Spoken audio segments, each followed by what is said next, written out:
اعوذ باللہ من الشیطان الرجیم بسم اللہ الرحمن الرحیم وَلَقَدْ آتَيْنَا مُوسَى الْكِتَابَ فَاخْتُلِفَ فِيهِ وَلَوْلَا كَلِمَةٌ سَبَقَتْ مِنْ رَبِّكَ لَقُضِيَ بَيْنَهُمْ وَإِنَّهُمْ لَفِي شَكٍّ مِّنْهُ مُرِيبٍ وَإِنَّ كُلًّا لَّمَّا لَيُوَفِّيَنَّهُمْ رَبُّكَ أَعْمَالَهُمْ إِنَّهُ بِمَا يَعْمَلُونَ خَبِيرٌ فَاسْتَقِمْ كَمَا أُمِرْتَ وَمَنْ تَابَ مَعَكَ وَلَا تَطْغَوْا إِنَّهُ بِمَا تَعْمَلُونَ بَصِيرٌ۔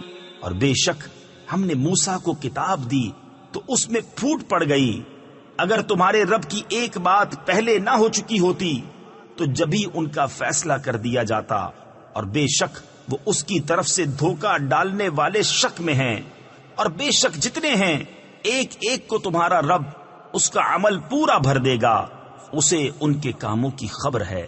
تو قائم رہو جیسا تمہیں حکم ہے اور جو تمہارے ساتھ رجوع آیا ہے، اور اے لوگو سرکشی نہ کرو، بے شک وہ تمہارے کام دیکھ رہا ہے۔